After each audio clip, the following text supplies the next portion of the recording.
Good morning, everyone. Today I'm going to work a little bit of some concepts with using the eyes. Yesterday in class had a client who early childhood had an eye issue to where one eye is now dominant. Interestingly, like you can actually see more of one eye than the other eye. And we're paying attention to like how a weakness in dominant side eye compared to a weak side eye can lead into movement imbalances down into the neck, into the spine, shows up in the glutes, all the way down to the feet. So we're going to be playing with that conceptually a little bit. I'm using these two yoga blocks. I'm using them largely as a mechanism to track, as if I'm reaching with eyes, reaching with hands. So don't have to be yoga blocks, can use water bottles, can be a coffee mug, can be a book, can be any kind of object that we're going to have off in the distance. I want to have two of them because I'm going to use them on either side of the body. Other thing we're going to use today is a staff. So let's get started.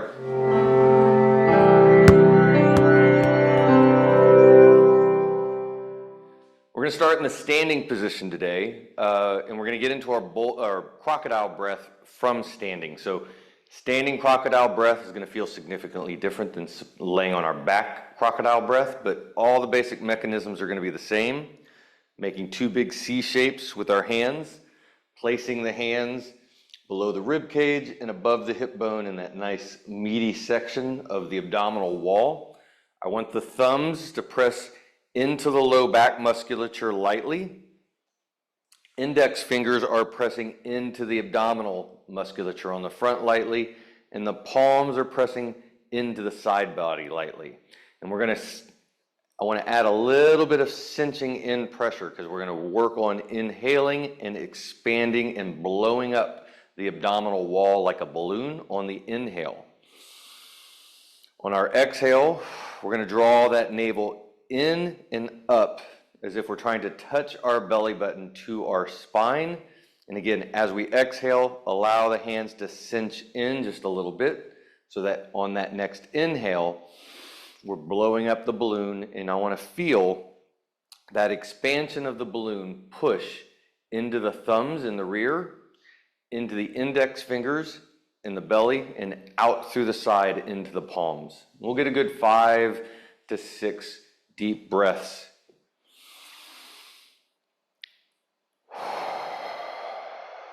With each inhale, see if you can expand the walls of that balloon a little bit bigger so that by the time you get to that last breath, you're really blowing up as big as you can. And as you're getting these breaths in, notice if that breath moves better on one side of your body than it does on the other, especially in the low back where your thumbs are and into the side body where your palms are.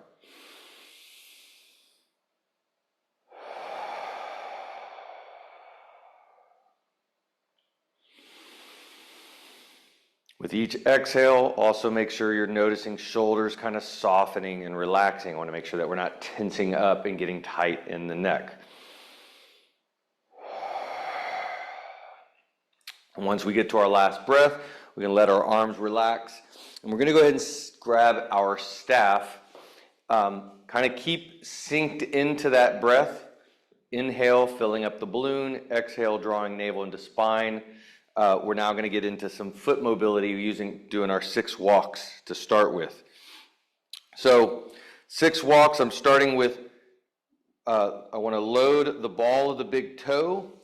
Only, I want the outside edge of the ball of the foot off the floor and the heel is off the floor. Our knee is going to lightly track to the internally moving into our midline. Doesn't have to be a big movement, and I want to make sure that this is not painful on the knees or on the foot. I want to think about the foot like it's a spring. So we're going to lightly load into the ball of the foot, and then we're going to unload.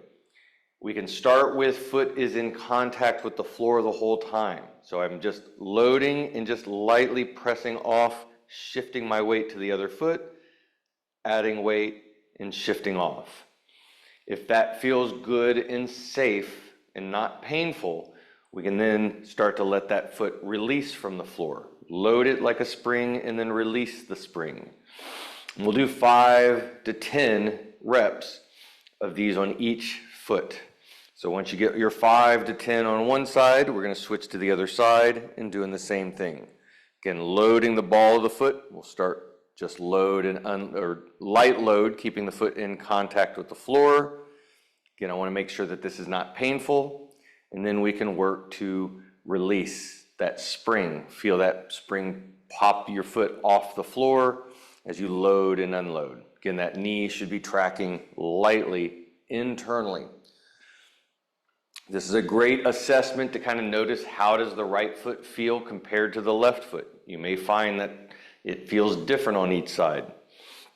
Next pattern is we're going to load the outside ball of the foot. This step is coming more in front, straight in line, and the knee is going to now track a little bit externally to the outside of the body. Heel and ball of the big toe are off the floor. And we're going to again start with contact, shifting weight onto it, then let your weight shift to your back leg. Feel that weight shift and release. And again, I want to think like a spring. So we're allowing that load, and then we're feeling it unload. And if that feels safe, then we can start to let the foot release from the floor. Load the spring as you put your foot down, unload it as you release it. And again, doing the same thing on the other side. Starting light, knees tracking out. I want to add breath to this. I probably should have mentioned breath earlier.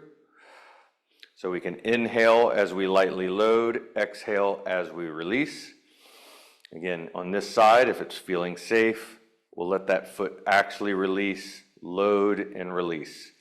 The more you can feel that springy nature of the foot as we're loading these spaces, especially the ball of the foot, that arch of the foot has to load and stretch a little bit. So you might feel some stretch. Coming back to the first foot, we're going to step out to the side again. We're loading the ball of the big toe just like we did on the first one. But now as we load, we're going to load all the way so that the heel touches. Then we're going to release the heel and then release the ball. So still just getting deeper into that spring, especially in the medial arch. So inhale as we load, let the heel touch, heel comes up, then unload. And again, this can start light where the foot remains in contact with the floor. And then if it feels safe and strong, we can let that foot release, load and release. And again, I want to feel it like a spring. See if you can feel that load to unload. Load the spring, release the spring. And then we'll do the same thing on the other side. Again, that knee's tracking internal, foot is slightly stepping away from the midline and a little bit out in front. Start with the foot staying, the ball of the foot remaining in contact with the floor. Load to the heel, then release. And if you're able to get to that big spring where the foot releases from the floor, we'll come to that second. Again, notice if this foot feels a little stiffer, then one foot feels stiffer and tighter than the other one. My left foot is the stiffer foot. All right, so next one is foot's going to be kind of straight out in front again, and we're going to turn our foot so that we are getting on the outside blade of the foot. This is not just the ball of the foot. I want to get entire outside blade of the foot. If you are prone to ankle sprains, rolling the ankle, I want to be very cautious on this part, especially since we're going to load into our foot already in a precarious position. So I want to make sure the amount of load we put into it is soft and slow. It's part of the reason we got the staff here to give us a little bit of extra stability and support. I want to try to have the heel, the very back of the heel, lightly off the floor. So we're getting that blade, outside blade of the foot, side of the foot, but heels not touching. So in this one, knee is going to track lightly out. Again, foot stays in contact with the floor to start. Shifting weight into that blade of the foot and then shifting weight to the back foot. Inhale as we go forward, exhale as we release. And again, I want to kind of get into that springy nature of this movement. If that ankle feels solid and stable and strong, we can now start to release the foot. If it feels weak and precarious, stay with that foot loaded and really adjust how much you're loading it. Just enough load to feel it, but not so much that you're feeling pain or instability in the ankle. The more you work on this, the stronger those ankles will get, and you'll be able to hopefully get to where you can do more load and unload, feeling that foot release. And then same thing on the other side. Again, roll that foot so you get all the way to the outside blade. Lightly lift the heel off the floor. Notice if this ankle feels tighter than the other ankle, or maybe the other ankle felt tighter than this one. Inhale as we lightly load, exhale as we shift that weight off, keeping the foot in contact with the floor. This left ankle is stiffer and tighter. My whole left foot is stiffer and tighter. Again, if that feels solid and stable, then we can start to load and release. Again, I want to find that spring as much as possible. Now we're going to come to the heels. Foot's going to be coming straight out in front, and we're going to turn that foot out towards your midline. So we're landing on the outside edge of the heel. Knee is going to lightly track outward. We're still stepping as if we're landing on a spring and shifting back to our back leg. So shift to our heel and back. More than likely the heel's pretty solid, since we usually strike on our heels when we walk, and we're kind of striking right where we generally walk. So this one we should be able to load and release. Now the heel doesn't feel very springy. It feels more like we're stepping onto a peg leg and releasing off a peg leg. So that's kind of normal. But even so, I want to feel as much of that spring as I possibly can. So I'm loading and then unloading. And then doing the same thing on the other side. Turn that foot in towards the bottom of the sole of the foot towards the midline of the body so that you're on the outside edge of your heel. Load and unload. Again, knee is lightly tracking outward. We can get to where that heel starts to lightly release. Again, notice how it feels if it's different on this foot compared to the other foot. Considering that we are working at the level of the foot, if one foot feels significantly different than the other foot, that's going to be a strong indication of some imbalances that are going on in gait. And that's going to be a big deal, especially if you're getting 10,000 steps a day. That's 10,000 repetitions. That's different on the right side than it is on the left side. Last one is we're now going to turn the sole of the foot away from the body. So we're turning it out. Knee is going to track internally lightly. So as we load, let that knee turn in and try to keep the pressure on the inside of the heel. Again, inhale as we load and then unload. And again, I want to make sure that this is not painful on the knee. It might be a little sensitive on the heel, and that's actually worth paying attention to, especially if it's more sensitive on one heel than it is on the other heel, because that's going to have some relationships of what's going on in the hips, specifically around the glutes. We'll switch sides, same thing, turning the sole of the foot out, knee tracks in so that we keep the load on the inside heel of the foot. Inhale as we load, exhale as we shift off, and slowly getting to where we can release the heel off the floor. This may feel like a time-consuming mobility, but this is a super, super powerful drill to work in. especially if you have weak and unstable ankles that are prone to ankle sprains or rolls. This is a great way to help bulletproof the ankles. All right, so now we're going to come to both feet flat to the floor. We're going to do a little bit of shoulder mobility. So we're getting a nice shoulder width grip on the staff. This is where we're wanting to bend the staff like we're trying to break it in two. And I want that bend to happen at the wrist, at the elbow, and the shoulder blades. So as I try to break it at the wrist, I'm also spiraling the elbow pits up towards the ceiling and feeling the shoulder blades pack down and back on my ribs. I'm going to keep the staff at our hips for right now. We're going to breathe in, filling up our belly. Allow your pelvis to tilt towards the floor, on getting a nice sway in the back. Exhale, we're drawing our navel up and in, and we're scooping into it. We'll get a good 5 to 10 reps of just pelvic tilts. With each one, I want to see if we can, how much can we tilt the pelvis? How big of a sway can we get in our low back? How big can we get our belly without going into pain or pinch? How much on the exhale as we draw our navel in? How high can you pull that navel into your spine at the same time that you're scooping your tailbone underneath you? Can you feel that core engagement? Do you feel your glutes kind of tighten up as you scoop?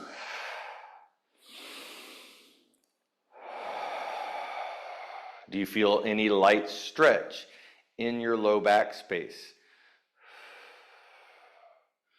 On the next inhale, as we fill up, on your exhale, as you scoop and draw in your belly button, we're now also going to lift elbows and pull back towards the ears at the same time that we're scooping that tailbone forward. Inhale, we're letting the arms come forward lightly. Exhale, scoop, draw navel in and pull. I want to make sure that as we pull our elbows back, that we're not in our extended back with a sway in the back, belly extended. I want to be in that opposite, scooped, tucked in at the same time that we're pulling.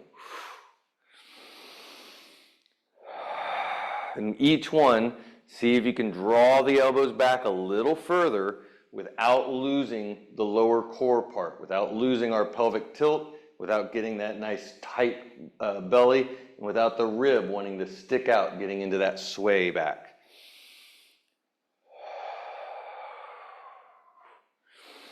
This one's good to get a good 10, even up to 20 reps, so that you start to feel a little burn in the shoulders.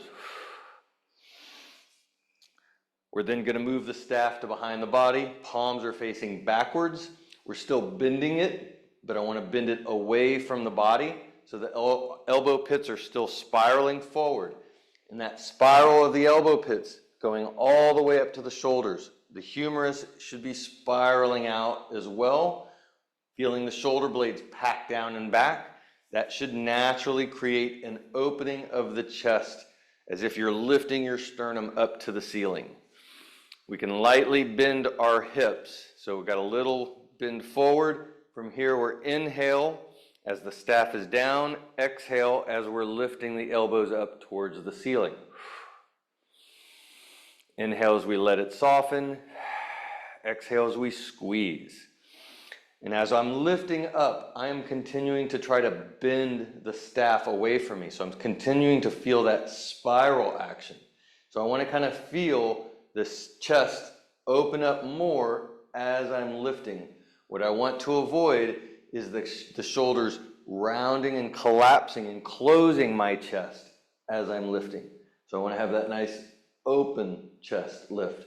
That might feel really tight and restricted, so move into it slowly and gradually, don't force it.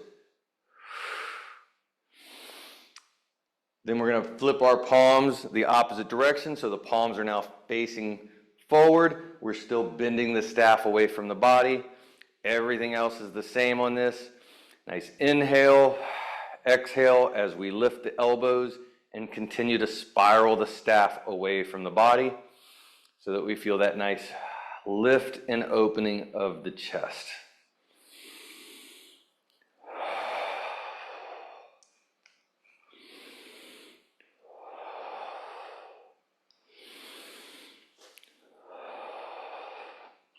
After about 10 up to 20 reps, we're going to keep the staff behind in the same grip, and I want to actively push the staff down towards our feet as kind of firmly, and I want to keep it that way so that we feel the shoulder blades pack down and back. And I'm still keeping some light tension in the staff as if I'm trying to bend it, again, away from the body, so I feel my chest lightly opened up. So I want shoulder blades packed. I want to avoid shoulders wanting to shrug up towards the ears. We're going to do a little bit of neck mobility from this position. Now, if you find that you have any dizziness, lightheadedness, any kind of vestibular where the room starts to spin, I want to have you I want you to get a chair and do this in a seated position instead of a standing position. So as long as if you get any kind of dizziness, go ahead and change your position. So from here, we're going to start by checking our blind spots. And I want to check our blind spots, really focusing on using our eyes. So I want you to use your eyes to track around the room, like follow a line across the wall and see how far can you get your eyes to move, checking your blind spots, without moving your shoulders. So I don't want the shoulders to rotate. So we got our arms downwardly pressed, active shoulders, nice tall spine, and let your eyes dictate where you're going. And in fact, let's kind of start with, I'm going to back this up just a hair.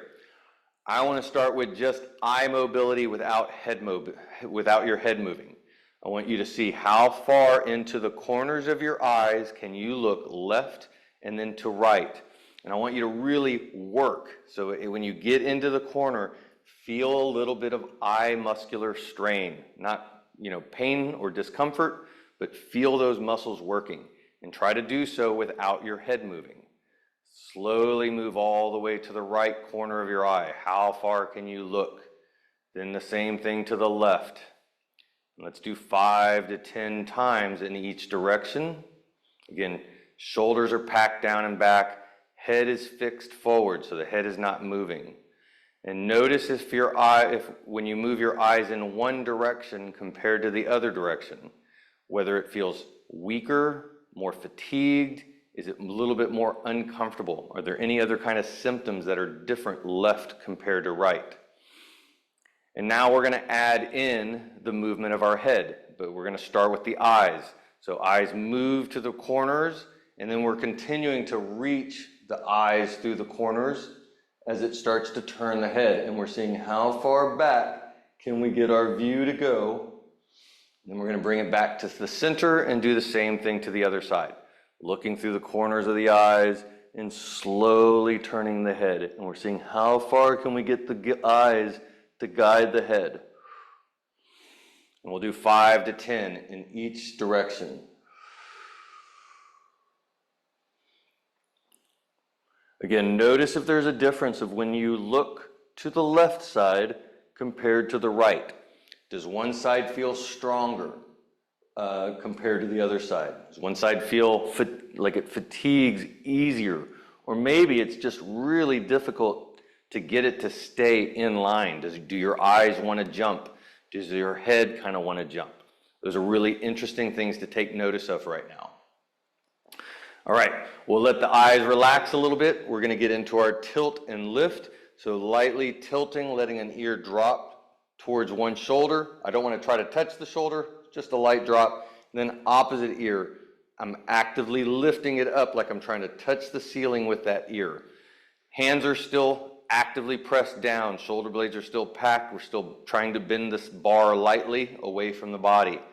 Like tilt and then lift that ear. Inhales, we bring it to center. Exhales, we tilt and lift to the other side.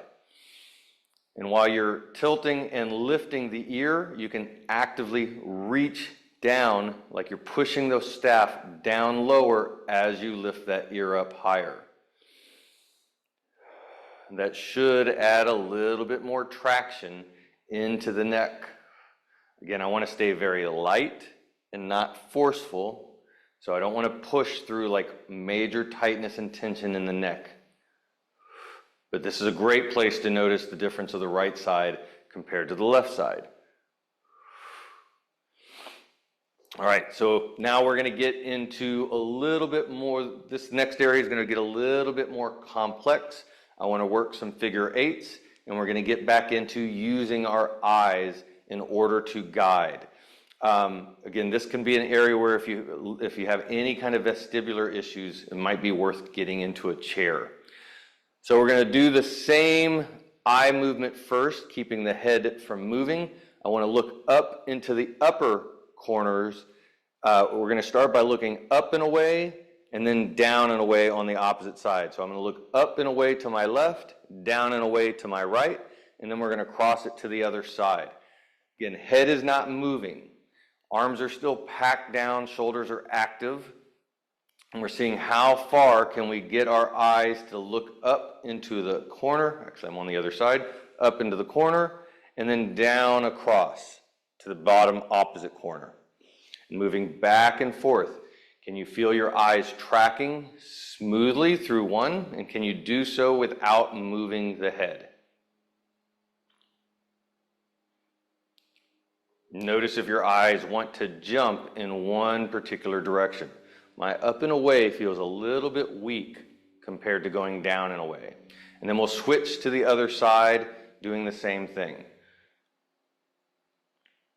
Up and away, and then down and away. And notice if this side feels different. Feels a little bit more solid and connected in both directions of the eyes. Good. So now we're going to come back and do the same thing, but I want to add in the head. So as we look up and away, eyes are leading, and they're going to take our head gaze up and away, like we're trying to look up into the corner, and then our eyes are going to draw us down and away to the opposite bottom. So, but letting the eyes lead the head. I don't want the head to move without the eyes taking it. And see how far can you get that gaze up and away? How far can you take that gaze down and away? And then we'll switch to the other side, up and away, down and away.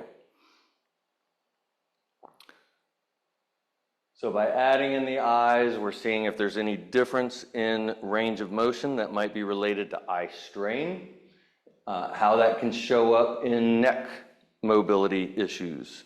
So if you're feeling tightness and tension in one direction, notice if there's some issues, some weakness in the eyes that are related to that direction as well. And the last thing we're going to do now is we're going to connect all these into a figure eight. So as I look up and away, I'm going to go from up and away to down and away. And then from down and away, I'm just going to lift straight up on that side to up and away, and then diagonal across, down and away. And then from here, same side, up and away, and then diagonal across to down and away. I want to see how big and smooth can I make that figure eight.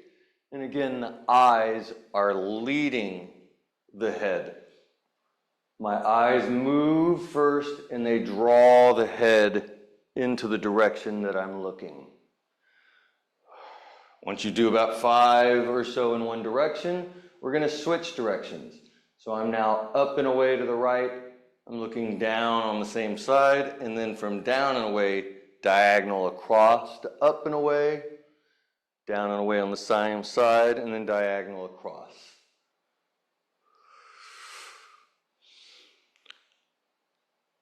Again, notice if one particular direction or diagonal feels a little bit more difficult to get into than the others. And how is that related to the eyes? All right, we're going to set the staff off to the side. Now we're going to get into some bowls of soup. So Spreading the hands as wide as possible. We're going to reach out and away. If you find that you have some shoulder impingement or discomfort, the arms can drop down lower. So find a comfortable position. I want to bring as much towards level, even level with shoulders as possible. We're going to start with palms up. Again, hands are actively spread wide as they can. We're going to start by just spiraling up to the shoulder. I want to spiral that palm as far down and then continuing to spiral so that we feel that rotation all the way up at the shoulder socket and then spiraling it open. Once we get to the top, we're continuing to open. See if we can turn that palm back in order to get that movement at the shoulder. And then same thing on the other side. Nice and slow to start with. We're seeing how much can we internally spiral just at that shoulder socket. And then how much can we externally spiral at that shoulder socket. And how is it different on the left side compared to the right side. Again, I'm keeping those hands actively spread. Notice where you feel the tension and the restriction.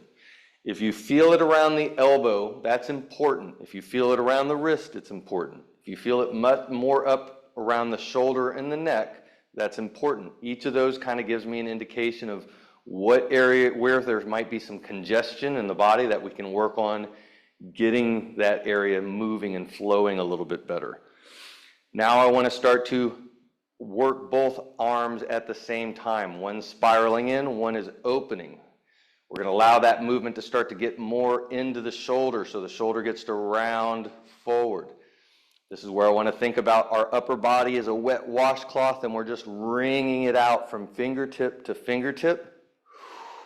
And let that movement even get into our spine a little bit.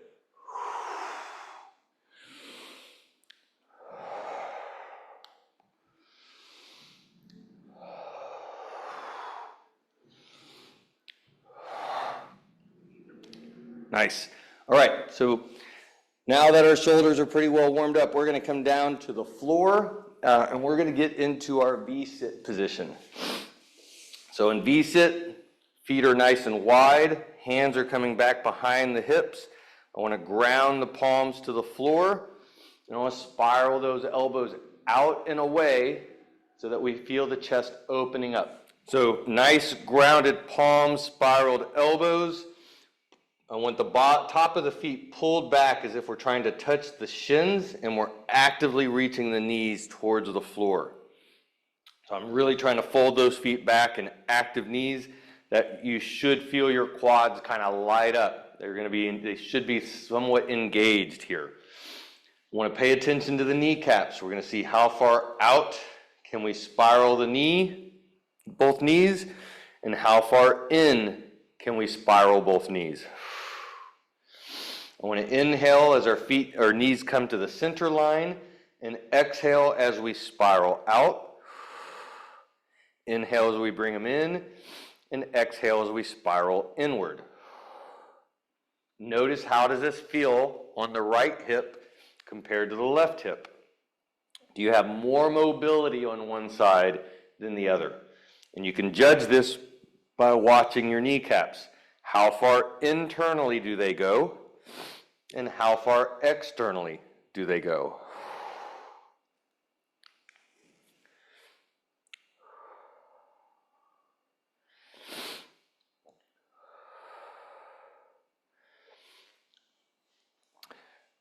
We'll go ahead and let the legs relax. I want to keep the knees actively reaching down and the feet actively pulling back. And we're going to see if we can start to get a little bit of forward fold action. If you have trouble getting onto your sits bones in this position and you find that you're a little rounded, that's okay. We're going to see if we can get up a little bit and start to fold forward. We're not going to force it. We're just exhaling as we reach, inhaling as we let it come all the way back. Exhale as we reach. I like to imagine our hands are a wave moving up a beach. We're just exhaling as we crest the beach, inhaling as we let the hands recede.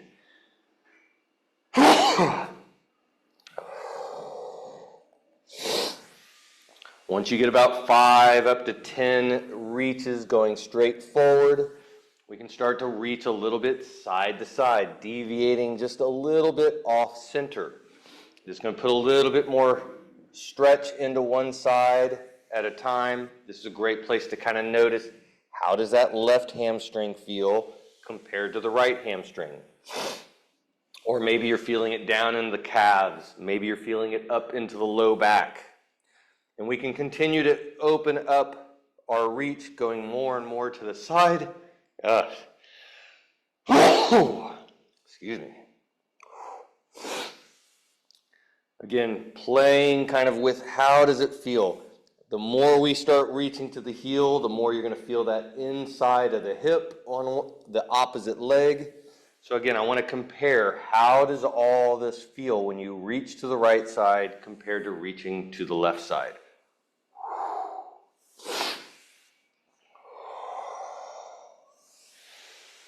Next, we're going to shift into our shin box position, and I want to go through a decent amount of our shin box today to really open up the hips so that we can get into some good baby rolls today. So I'm in my left side shin box, left knees facing forward, left hand's coming down, grounding. I want to outward spiral that elbow, packed shoulder, nice tall chest. We're focusing on our back hip to start with. I want to inhale and let that hip drop down towards the floor. If it does not touch the floor, that's okay. If it touches the floor, that's okay. On our exhale, we're lifting that hip up and we're turning our tailbone like we're trying to reach the bony tip of our tailbone as far forward as we can. By doing that, we should get a nice little stretch through the front of the hip. Inhale, we're going to let that hip drop all the way back towards the floor. Exhale, we're seeing if we can scoop it up a little bit higher, a little bit further.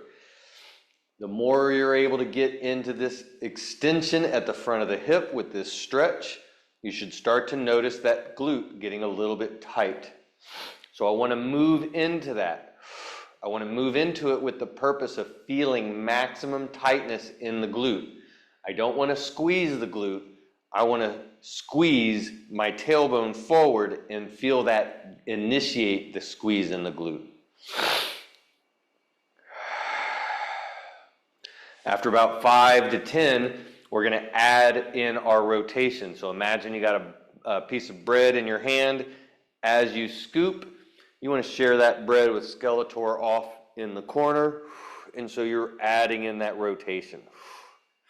Inhale, we're bringing it all the way back to the floor. Back hip touches if it can. Exhale, scoop into it. Feel that tight glute.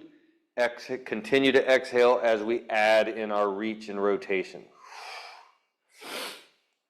I want to see how far can you reach without losing that tightness in the glute. And can you feel that nice rotational stretch moving up into the low back? And maybe even up into the shoulder.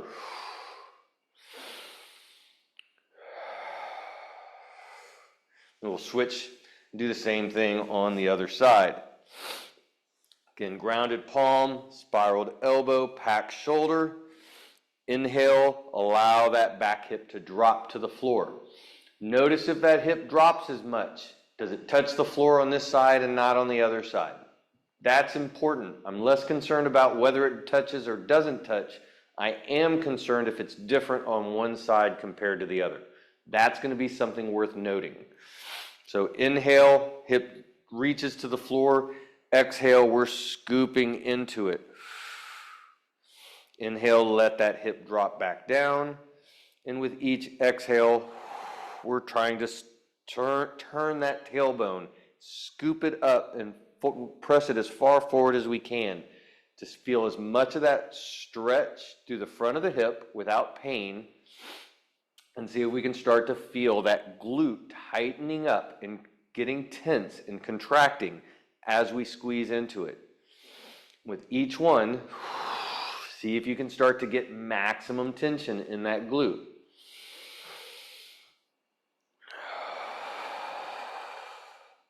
And after 5 to 10 reps, we're going to add in our bread. Nice squeeze, feel that tension, and then adding in our reach. Inhale, bringing it all, that hip all the way back to the floor. Exhale, scoop. Find that tension in the glute first. Maximum tension.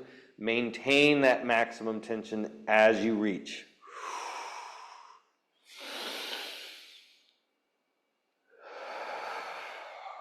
How does it feel on this side compared to the other side?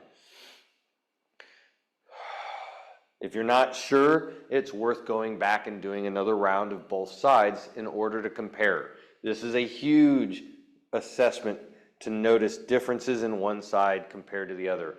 What you're probably going to find is if you noticed a difference in your feet when we did the 6 walks at the very beginning, there's probably going to be a relationship to the foot that felt tighter and the direction of your, which hip is tighter and which rotation is tighter. All right, we're going to switch back to the other side. And now I'm bringing that hand, so I'm in my left side shin box, but instead of left hand on the floor, left hand is coming up. I want forearm across the top of the head. And we're going to start, we're going to do our same breath, letting that back hip drop. Exhale, we're scooping that tailbone into it, but we're going to add in a lift with the elbow. So as we exhale and scoop, we're lifting that elbow like we're trying to touch the ceiling with the elbow. Inhale, we're letting the elbow soften as we bring the hip back down to the floor. Exhale, scoop, and lift. Now, as we're working that back hip, inhale drops, exhale scoops. Again, I want that tension in the glute. If you can find it, get that maximum tension as we apply the lift. We can also add on the same side hip as the lift, kind of pressing down into the floor to see if that helps us elevate that elbow a little higher. But I want to make sure that we don't lose that glute tension in the back hip as we do that.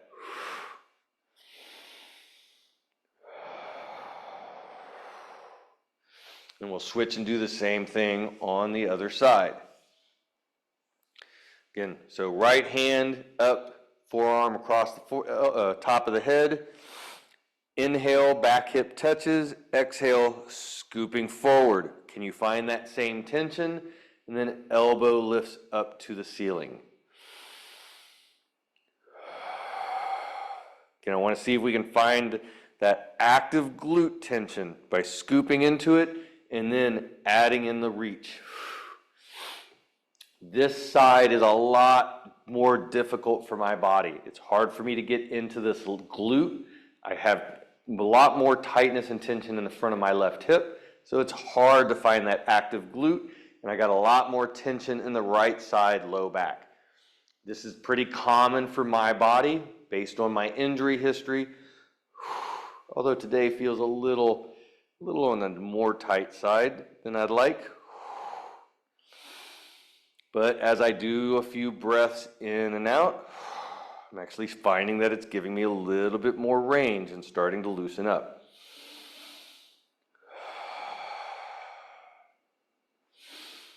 It actually opened up quite a bit by the end. So we're going to come back to the other side, and now we're going to get into our folds. And we want to work back and forth on the fold, so we're not going to stick to just one side. So we can go with transitions from one side to the other of a windshield wiper, keeping the feet in contact with the floor, letting the knees go back and forth, or we can do our thread through, lifting one foot up, spiraling it around, threading it underneath the front leg, and then lifting that front leg and turning it, spiraling it around so it becomes the back leg. And so we can move back and forth through our transitions. I like the thread through because it generally keeps you facing the same direction on your mat, and so it's a little bit easier to navigate. We're going to use the shin as the arrow to start with. So I'm going to move forward a little bit. Actually, I probably need to go sideways. So I want to reach both hands evenly through the shin. I don't want one hand reaching a little bit further. So we're going to do a nice exhale as we reach. Inhale as we bring it all the way back up. And then we're going to transition to the other side and do the same thing. And I want to do 5 reps back and forth, doing our folds specific from our shin box. So I don't want to break the position of our shin box. I want same shin box position on each side. Seeing if you can reach a little bit further with each rep, so that by the time you get to the 5th one, you feel nice and opened up, like you can get as far as you comfortably can without forcing it. And this is a great place to notice the difference going side to side. How does the right side feel compared to the left side? Once you've done 5 on each side, we can start to open up that back leg a little bit more. Opening up our shin box so that it's not, we're getting a little bit bigger. That knee opens up. We don't have to follow the shin quite as firmly. I kind of want to just see how far can you reach as we start to open up that back leg. In each one, we're going to continue to open up that back leg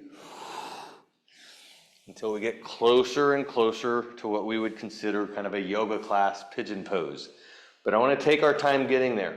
I like keeping that knee turned out, foot turned out, because that adds different mobility to that back hip. And then slowly get to where we're trying to turn the knee down and the foot down. And we're only doing that if we have access to the range of motion. So we're only going as far as our body feels comfortable with. We want to make sure we are not moving into pain.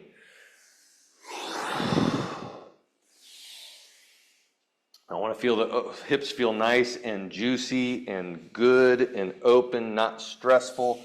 So if you're forcing it, if you're feeling pain, then I want you to back off. All right, so now we're going to do a little bit of light baby roll stretch. I'm going to start with legs, and then I'm going to work into arms. I'm going to go ahead and get my blocks ready. So I'm placing my blocks just outside of the corners of my mat, and I want them to kind of be just barely out of my reach.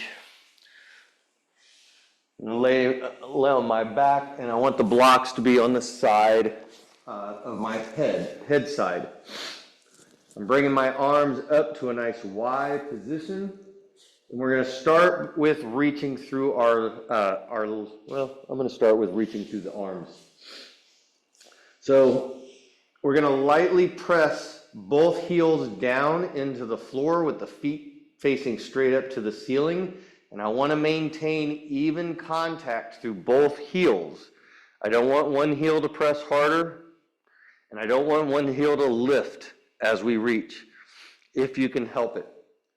We're going to lightly press through both heels. We're going to look at the block that we're reaching to. So I want to have my eyes engaged, and I actually want my eyes to lightly lift my head, and I'm going to reach with my head. And then my fingers are going to follow as I see how close can I get to touch that block. Inhale, we're going to come all the way down. We're going to gaze our eyes to the other block and do the same thing. Let the eyes pull the head up and then add that reach like you're trying to grab the block. I want to go incredibly slow to make sure that we're maintaining that equal pressure on the floor through the heels. Exhale as you reach. Inhale as you come back to center. And see how much further, how much closer can you get to that block, to grab that block with each exhale and reach. Again, making sure that both heels are maintaining equal pressure into the floor. How does this feel when you're reaching across with the right hand compared to reaching across with the left?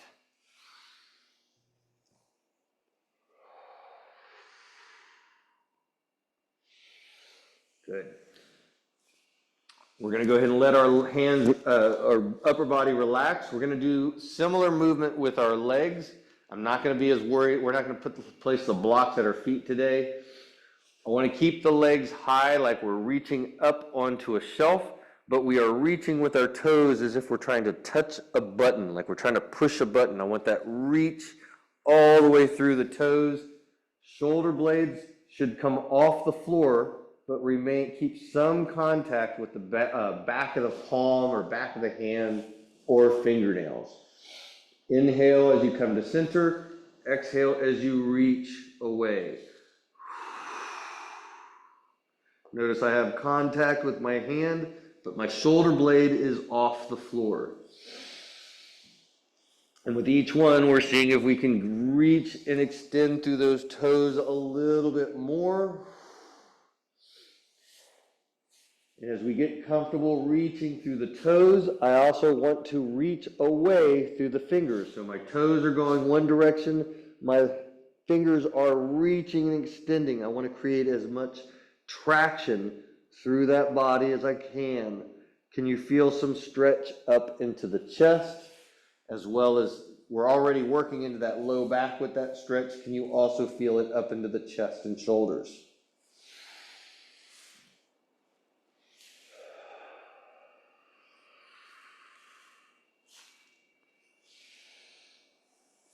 And then we're going to go ahead and flip over onto our back or our belly.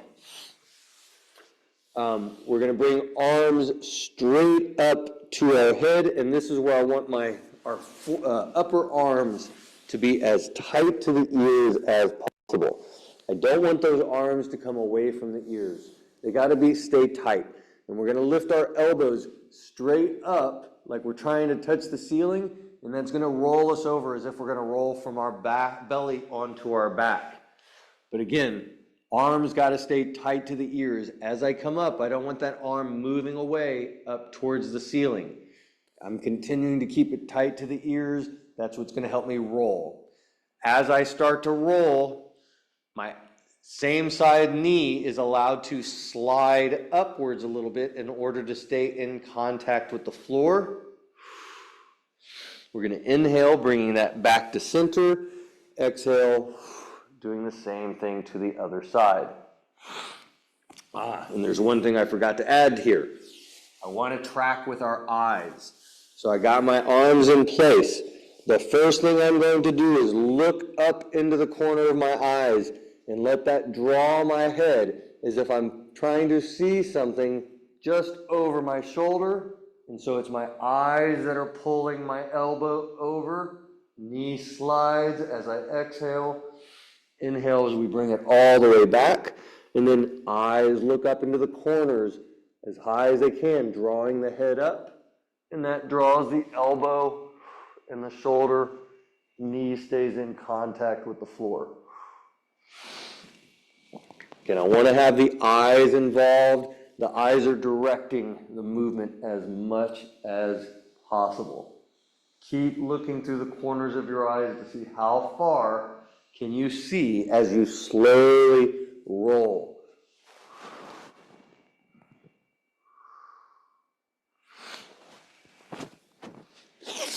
Great.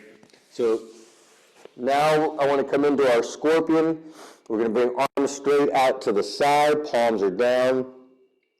Bending one knee, I want to pull the top of the foot down towards the shin actively, and we're going to press that heel up towards the ceiling, like we're trying to touch the ceiling with our heel. I want to do so without lifting the hips. The front of the hips need to remain in contact. So I don't want to, as I lift my one leg, I don't want to push the other knee down to where it lifts my hip off the floor here. This leg has to be soft and relaxed. I'm pressing one heel up without the other leg getting involved. We're going to go back and forth between each foot, seeing how high can you press that heel up. on one side, and then same thing on the other side. Is there a difference between the two? Are you able to press one heel up higher than the other? I want to make sure we're not moving into pain, especially in the low back area. If this is feeling okay and there's no discomfort or pain, now we can start to rotate and reach across. So as we lift that heel up, imagine that you're trying to reach that heel across your body in order to place it down on the floor on the other side. But as we do that, I only want to reach as far as we can without the shoulders coming up. And I want to make sure we're not moving into pain. So we're going slow. Exhale as you press and reach. Inhale as you bring it back to the center.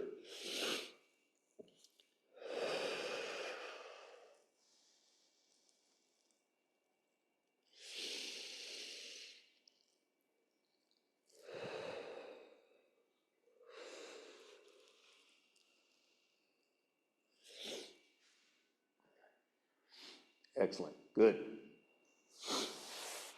All right.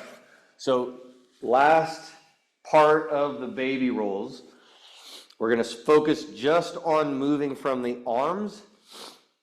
And I want to work on rolling from our back to our belly and from our belly to our back. So we're going to take up a little bit of space. I want this movement to be generated entirely from our eyes and our fingertips. Everything else is following. So, which means, as I'm in my baby roll, my eyes are going to the corners. They're finding that, we can reach as if we're trying to grab that block again.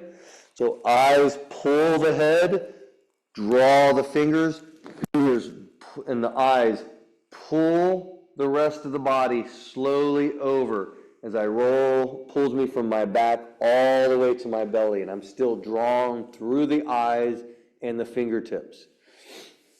To get back, elbows come in tight, looking up into the corners of the eyes, of the eyelids, lift through the elbow, knee slides up, and I'm continuing to reach until it draws me to my back. And then we can do this, I want to do this in both directions. So really, we can work one side back and forth, and then we'll switch to the other side of our mat. So I'll stay on this side. So as I'm reaching through eyes and fingertips, I don't want to push my hips over. I don't want to drive through my legs. I lean my legs to be soft and relaxed, and they're just along for the ride. This is going to expose some areas in the segments of your spine that might be immobile, and it might prevent you from being able to roll from your back to your belly. If you're finding that's the case, then this is a very, very important movement for you to work on to see if you can get better mobility and smooth out this movement. Come back. And now I'm going to switch to the other side of the mat. So we can do the same thing on the other side. Eyes look into the corners. Eyes lift the head, fingers pull. I'm tighter in the shoulder as I reach across, keeping the legs soft, letting them get drawn over. Next one, looking up into the corners of the eyes, letting it lift the head, pulling the elbow. Keep that elbow tight to the ears. How does this direction of our baby rolls feel compared to the other side? For me, I have a lot more shoulder tightness and tension. I also feel some little weakness in the left, in my gaze to the left, in my eyes.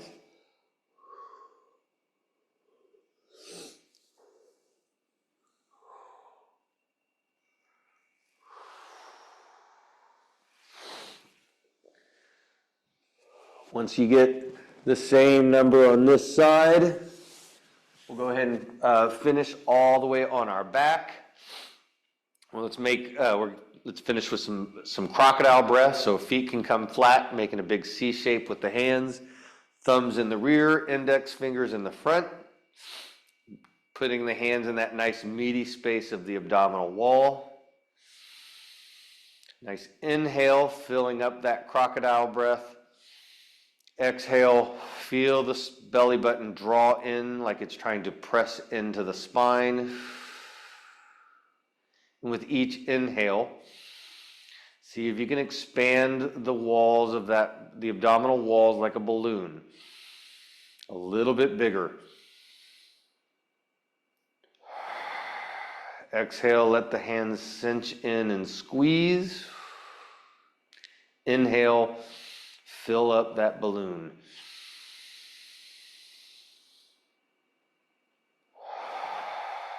Kind of note, how does it feel now compared to the beginning of the session? Do you have a little bit more expansion on that inhale? We can let our arms drop down to the side. And I now want to let that breath move up into the ribs and up into the shoulders and the neck. Again, breathing in and filling up the balloon. Noticing if there's any tension, especially in the ribs or the shoulders and neck. And we can breathe into that tension. And then on the exhale, let that tension just get released down into the floor.